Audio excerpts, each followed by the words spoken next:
imposed stringent measures, including lockdowns, curfews, closing down borders, suspending air travels. These, I hope, have helped delaying the curve or flattening the curve, and we are working hard. We have to be very vigilant, remain vigilant, and not to be complacent about it. But the impact, obviously, in terms of the economy, in terms of the social dynamics, has been quite huge, and the ramifications of this disease is yet to be fully understood, especially in countries like Iraq, because the challenges are huge. But so far, I would say I'm very proud of our health sector and health workers. I met a number of them today, young people who are really battling this, and this is an opportunity to say to them and to health workers across the world a big thank you, because they are truly heroes who are trying to save lives. I met one doctor, young doctor today, who was telling me that he has not been to see his family for almost a month now. I mean, it is these stories of courage that brings out the best of societies in these difficult, challenging times. President Barham Salih, I mean, I remember very, very clearly after the invasion of Iraq in 2003, those pictures where we saw everything being looted after the invasion, including the hospitals. And we understand that, with years and decades of sanctions before that invasion, and now with the difficult economy, as you say, you really do have a stressed healthcare system. What is your kind of nightmare scenario? Because obviously you have this big outbreak in neighboring Iran, you have an outbreak in neighboring Turkey. What do you fear might happen to Iraq? Perhaps because of our concerns about the limited capabilities of our health infrastructure, we have gone into higher mobilization to enforce the curfews and the lockdowns and the closing down of the borders and limiting the movements of people between various cities and provinces. According to not just the Ministry of Health, according to the World Health Organization and others, these have been quite helpful. Obviously, something also very significant, Christian. This is the heart of the Islamic world. Religious ceremonies have been suspended. Friday prayers have been suspended. Ayatollah Sistani, the Grand Ayatollah, the Marja in Iraq, have come out with a very powerful statement that's saying adhering to health regulations and directives is a religious duty. It is out of situations of crisis, and I don't want to underestimate the challenge, and I do not want to be complacent, because we are still at the early stages of this terrible plague. But the best in society, the best in your health workers, the best in your security services have come out really to overcome the limitations of your health infrastructure. And really some of the human stories that you're told about, I see, witness, is really just inspiring, truly inspiring. Let me just ask you, because you mentioned the holy sites and Ayatollah Sistani, the Grand Ayatollah who has so much weight within the Shiite community, not only in your country but around the world. You might have heard that Iran's head of pilgrimages and Hajj has said that Iran wants to start allowing visitors, pilgrims, to come to holy sites in Iraq, your country, in Syria. Given the outbreak there in Iran, are you going to allow that? This is a matter that the health ministry will be deciding. I was with the health minister today. I think the indications that we have to be extremely careful. We are not yet beyond the danger, and we have to really assess the situation based on facts and evidence before making any definitive judgment on this. There are lots of pressures on these, and I know that the supreme religious authorities in Najaf are keen to making sure that all the health directives are adhered to, because, again, as stated, this is not only a health issue, they consider it a sacred religious duty, and this is the right thing to do. Can I ask you about numbers? I mean, you have praised your health services and the measures you've taken, and according to Johns Hopkins, which tracks the worldwide figures, you, up until this week, have 78 reported deaths and just over 1,300 cases. That's the official figures. But, as you know, other news organizations have reported, by talking to doctors and other hospitals in your country, that those figures are much higher. and Iraq has suspended the journalistic license for Reuters and fined them.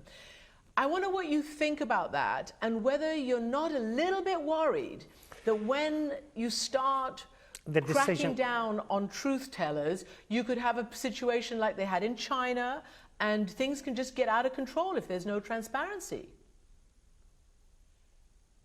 And I cannot disagree with you and the basic premise of your question, because this has to be based on transparency and openness. The numbers that we have from the health authorities, the documented cases, we have 1,400 of confirmed infections.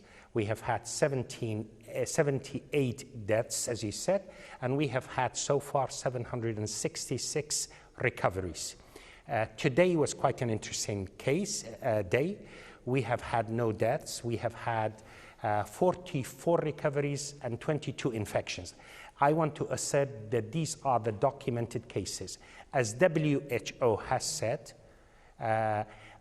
unreported numbers or underreported cases is the norm in Iraq as well as in other countries, because we have not been in a state of active surveillance early on. We have started that a while back. But the WHO has also confirmed there has been absolutely no evidence of deliberate falsification of records. You cannot hide the deaths. You cannot hide the numbers of people who are being treated in hospitals. As far as the suspension of the Reuters license, it is a regrettable decision. This is a decision by the Independent Media Commission, which is independent of the government. From my vantage point, you will not get me in a situation where I would defend that. I'm working together with our legal team in order to revoke that and manage the situation. I agree with you, this is not conducive to what we want to be, a transparent environment. People were distressed with the Reuters report because it implied a deliberate falsification of records by the government. WHO and United Nations agencies, in their statement, they came out that was absolutely not the case. It's amazing to hear you as president of the country say that, and I'm thank you for looking into that, because we're obviously concerned as truth tellers to get the truth out. So thank you for that, Mr. President. The next thing I want to ask you is that you have there is going to be a strategic review. Obviously, since the beginning of the year, there's been a lot of trouble between Iraq and the United States, starting with the assassination of the Iranian Quds leader on your territory, and then there was other action on your territory. And the whole relationship between the US and Iraq has become very fraught. What do you think is going to transpire? Will the Iraqi parliament, will the powers that be decide that the US presence needs to leave? Or where do you think this situation is going?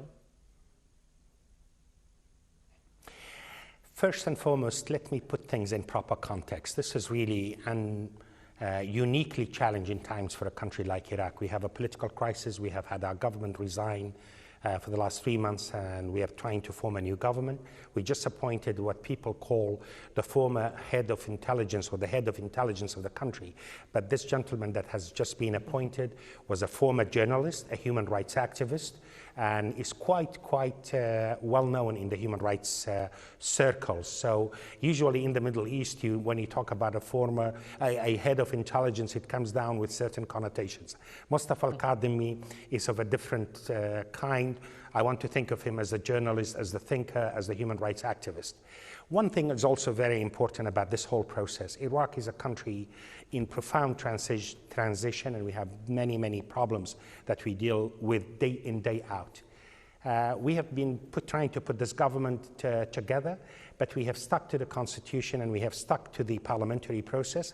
I'm hopeful this time we're going to have a government very soon, because there is almost national consensus about it, as well as international and regional support for the appointment of Mr. Kadhimi.